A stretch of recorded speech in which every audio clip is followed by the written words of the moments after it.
I'm Kathy. Standing in the middle of the deserted wedding lawn, surrounded by the echoes of a shattered dream and the stunned silence of what was supposed to be a grand celebration, I feel a strange sense of calm. The once bustling event is now a ghost town, with empty chairs and an unpaid floral arch standing as silent witnesses to the downfall of my sister's elaborate illusion. My sister, Lily, was supposed to marry Ethan, a successful corporate lawyer from a well-respected family, at this exclusive Newport estate. But just 24 hours before the big day, I received a text from Lily that changed everything. She told me I was banned from her wedding because I didn't fit her upper-class aesthetic. Little did she know that I had been the one financing her entire luxurious lifestyle and this so-called dream wedding. Let me take you back a few years. I'm an executive director at a private equity firm in Manhattan. It's a demanding job that requires cold logic and a lack of sentimentality. 5 years ago, after getting my first major partnership bonus, I made a huge mistake. I wanted to buy my family's love, so I set up a blind trust managed by my firm. This trust paid for my mother, Mrs. Thompson's mortgage and covered the credit card bills of my mother and Lily. I just wanted them to be comfortable. But as time went on, they started to believe that the money was theirs by right. My mother, a vain and manipulative woman, convinced Lily that they were inherently wealthy and that my career was just a boring choice. When Lily got engaged to Ethan, she went wild. She demanded the most expensive venue, top-tier champagne for an open bar, and a custom dress that cost more than a luxury car. She handed the invoices to my mother, who forwarded them to my wealth management firm. I approved the transactions, thinking it might finally earn me their respect. Instead, it only made them more arrogant. Lily walked around telling Ethan that her mother was paying for the entire wedding as a traditional gift, while I was just the awkward older sister. Then, that fateful text came. It was so arrogant, saying that Ethan and his family were prominent people, and having me at the wedding would ruin the high society vibe. She only wanted real family there. I read the text twice. Years of high-stakes corporate negotiations had trained me to stay calm. Instead of getting angry, I felt a sense of clarity.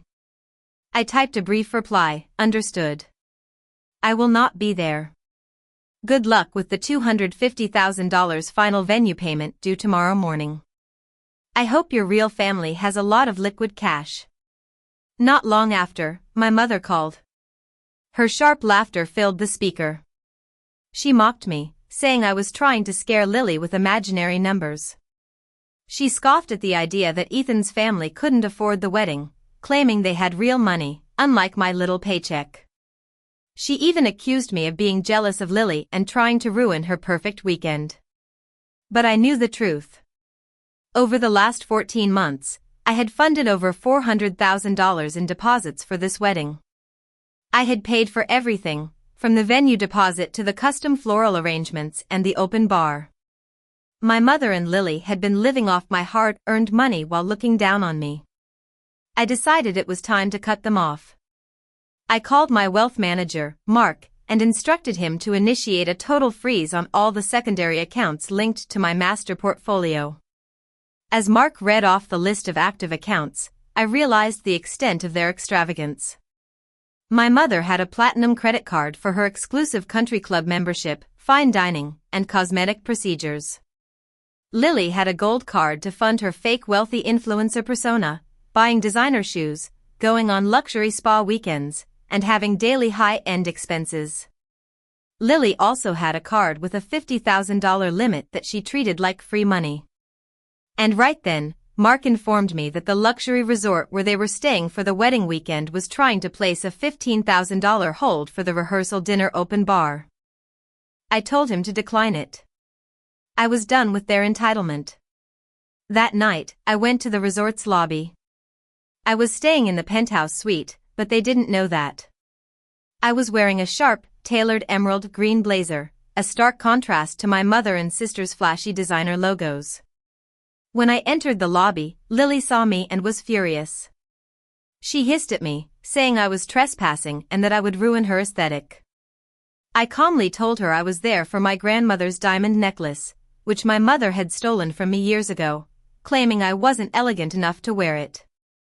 Lily gasped and called me insane, but I stood my ground. Just then, Lily took a glass of red wine and threw it at me. The wine splashed across my blazer, and the glass shattered at my feet. The whole lobby fell silent. My mother quickly stepped in and tried to save face by telling Ethan's parents that I was a mentally unstable former employee trying to extort them. But I had a secret weapon. I pulled out my American Express Centurion card, an invite-only symbol of immense wealth. The front desk manager's entire posture changed when he saw it.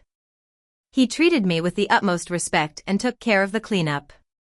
Ethan, being a corporate lawyer, immediately noticed the discrepancy. He started to question Lily about who I really was. Lily, in a panic, started to tell desperate lies, saying I had stolen the card. But Ethan knew better. He knew that a mentally unstable, unemployed person couldn't have such a card and stay in a penthouse suite. After that, Ethan demanded a separate room to think. That night, he received a high-priority alert from his credit monitoring application. His credit score had plummeted by nearly 70 points. He discovered that Lily had taken out a $30,000 unsecured personal loan in his name, using his personal information and forging his signature. The money had been wired to a bridal boutique for her custom wedding dress. Ethan was furious. He knew that marrying Lily would mean getting entangled with a woman who committed federal financial crimes. He took screenshots of the fraudulent loan details and prepared to confront Lily. Meanwhile, back at the estate, the day of the wedding arrived. Guests started to arrive, but they were held at the security perimeter because the venue had issued a notice of financial default. The $250,000 wire transfer that secured the venue had been charged back due to fraudulent use of an unauthorized corporate account.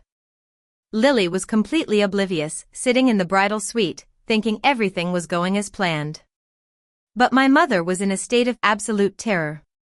She tried to get emergency payday loans, but her credit score was so low that every application was rejected. When the music stopped during the processional, and the security guards blocked the aisle, the reality finally hit Lily. The wedding organizer announced that the ceremony was cancelled due to a breach of contract. That's when I stepped in. I walked down the aisle in my emerald green suit, exuding corporate authority. My mother was enraged and tried to get the security guards to remove me, but they ignored her. The organizer then introduced me as the chief executive officer of the property management group and the legal owner of the estate. I addressed the crowd, revealing the truth about how I had funded every aspect of the wedding and how my mother and sister had lied to everyone. I showed Andre's parents a folder full of financial records, proving the extent of their deception. Andre, who had been waiting for the right moment, finally stepped forward. He canceled the wedding, stating that he refused to marry a woman who committed federal fraud against him. He dropped a manila envelope containing the forged loan documents and a police report at Lily's feet. Lily collapsed in the dirt, sobbing hysterically. Her bridal party, realizing the situation, quickly abandoned her. The guests started to leave, distancing themselves from the fraud and humiliation. My mother, seeing the destruction of her plans, finally came to me, begging for help. She cried and said that family blood was thicker than anything else and that I had to save them. But I was done. I told her that I was no longer going to fund their delusions. I had built my own wealth, and I was not going to let them siphon it away. In the following weeks, the financial consequences caught up with them. Their credit scores plummeted, their credit cards were cancelled, and their luxury cars were repossessed. Lily was formally indicted for felony identity theft and wire fraud. Her influencer career was over, and she was left with no income, no groom, and a mountain of legal fees. My mother faced foreclosure on the house, as I had withdrawn my name as the corporate guarantor. They were forced to move into a cramped, low-income apartment, carrying their luxury items in garbage bags. I, on the other hand, was finally free. I was sitting in a private, fully enclosed first-class suite, 30,000 feet above the Atlantic Ocean, on my way to the Maldives for a 4-week vacation. I had cut the cord, and the feeling of financial independence was intoxicating. I deleted all the voicemails from my mother, knowing that they were just attempts to manipulate me back into their toxic orbit. I want to tell anyone who might be in a similar situation that you don't have to be a bank for your family. Protect your peace, your mental health, and your hard-earned wealth. Cut off the toxic family members who take you for granted, and you'll discover a level of freedom you never knew existed.